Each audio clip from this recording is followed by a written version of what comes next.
Hi, my name's Leslie, and for my capstone project, I've decided to investigate and research inquiry in the classroom.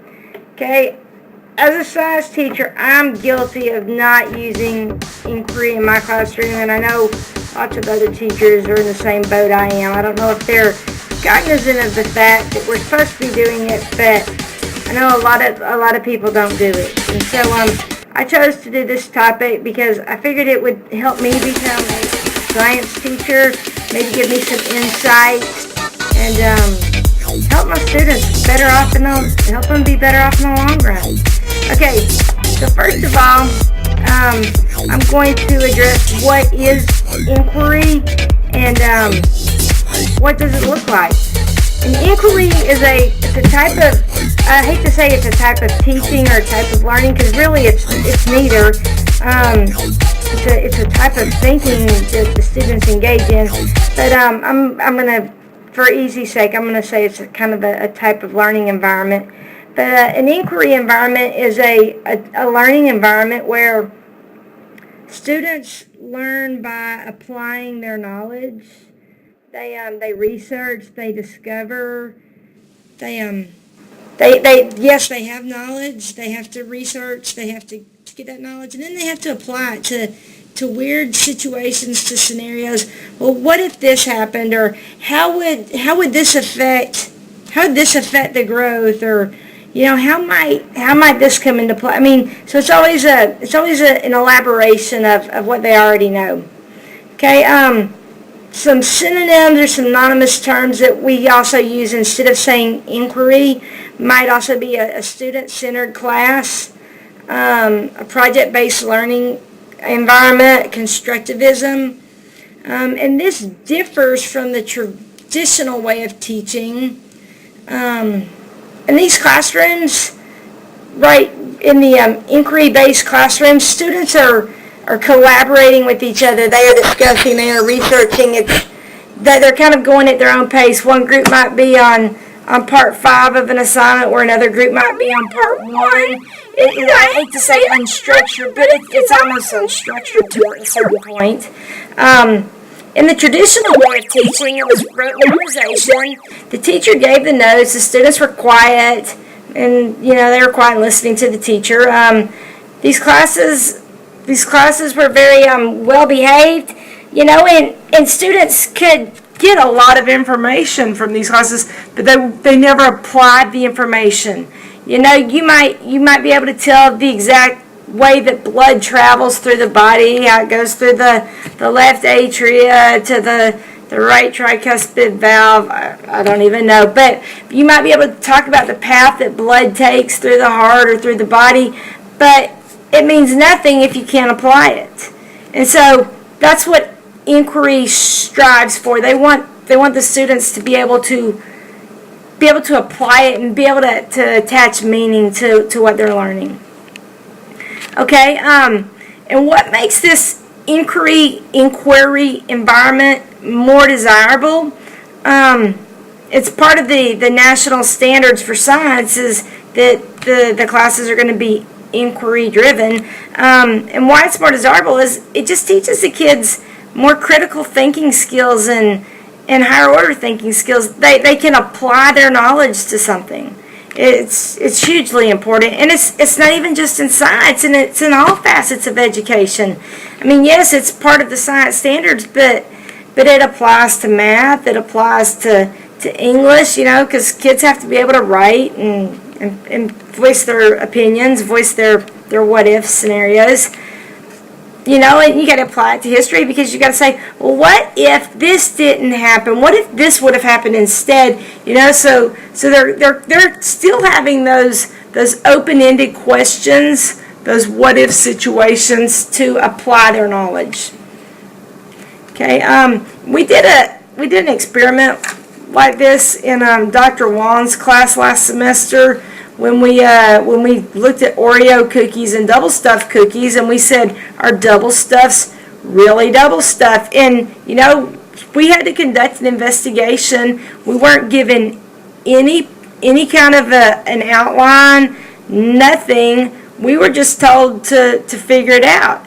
And and that's what inquiry is all about. Figure it out. Go. I'm not going to give you an experiment. I'm not going to give you a list of plans to follow. You go figure it out. You figure it out on your own, and that has more meaning for the kids. I was thinking the other day when I was eating some donut holes for breakfast, I was thinking, I always got donut holes growing up because I thought they were more healthy than donuts. Well, really, if you compare donut holes to plain glazed donuts, they're basically the same stuff. And I started thinking, wow, I wonder what kind of tests I could do to test how many donut holes was equivalent to a donut, or just I started playing with some ideas in my head, and I started coming up with all kinds of things.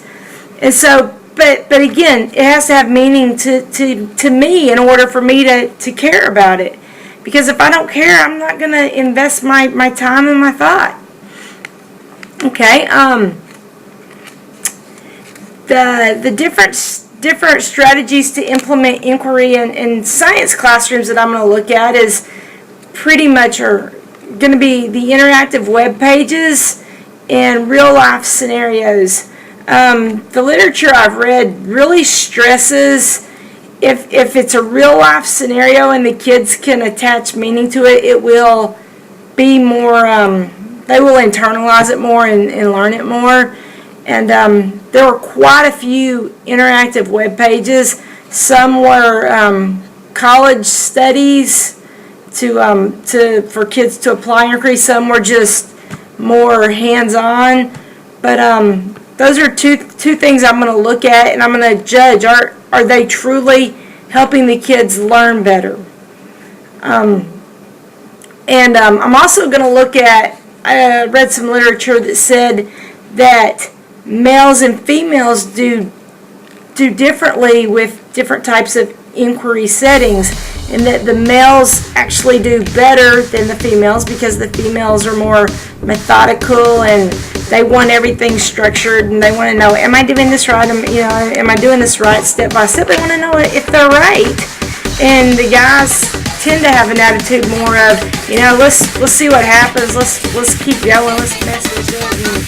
And so the guys are more curious, which makes their inquiry learning a little bit more beneficial. Some issues with why teachers are still not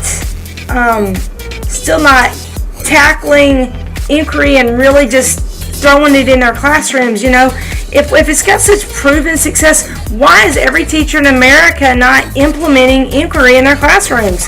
And like I said earlier, I'm just as guilty of this as everybody else, and that's partially why I'm doing this assignment. But I know that we've studied this in a couple of classes, but teachers resist change. We like the status quo. We don't want to change. Change scares us. But the big issue I found in the literature, again, with why we are resisting inquiry in our classrooms is because of the state-mandated tests. Because the state-mandated test is A, B, C, D, or bubble in the griddable. And it's not you can't test higher order thinking without actually having a situation. And everybody's response might be slightly different. And those are open-ended responses which aren't graded. And then time. Inquiry-based assignments aren't something you can typically do in 1 or 2 class periods. They have a huge span of time, like maybe a week, to investigate, to plan out. It's not something that can be done within a day. And I know with our curriculum, the way it is for pretty much for every discipline, every class has something to do every day because we've got to get ready for this state test. And so that drives us a lot. Another issue with teachers using inquiry in their classroom is a lack of confidence from the teachers in their subject matter. I know not all some teachers are generalists, which means they're not going to have a huge amount of knowledge in their area, which is fine. But also, even teachers who have a great deal of knowledge in their area they lack the confidence, no, they're not supposed to, teachers aren't supposed to know what kinds of questions to throw at the kids, but they are supposed to know what kind of questions to ask to lead a discussion, and what kind of questions will elicit good discussions, and sometimes teachers aren't real confident in what they know, and getting off task and whatever. Another reason teachers are resistant on implementing inquiry in their classrooms is there's not enough material and ideas to build on. It is still new, and you don't want to put something in your classroom and then it be a flop, because then it's just, yeah.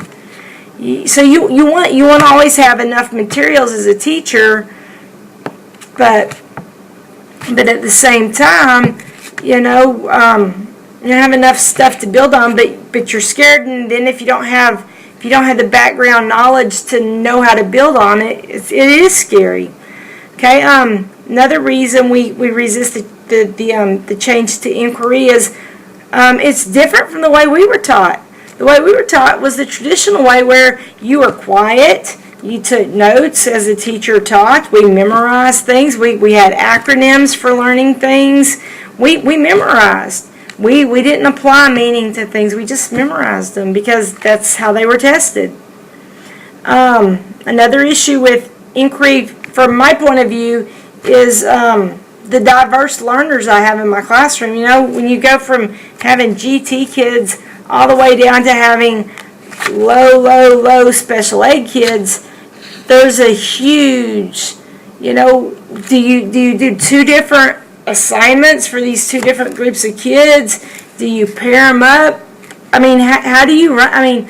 Just when you have such diverse learners, what do you do?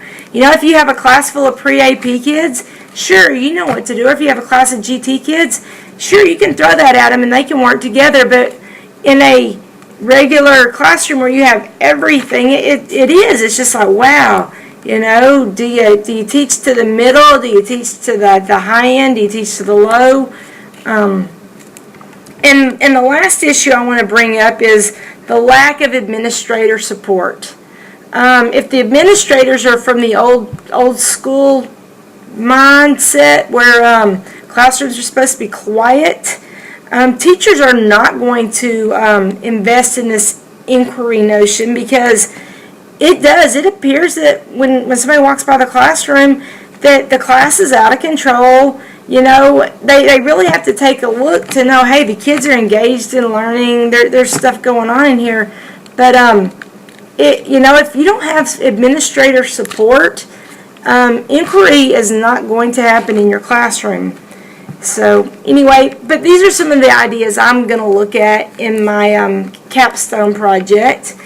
And so anyway, it's good talking to y'all. Bye. Peace out.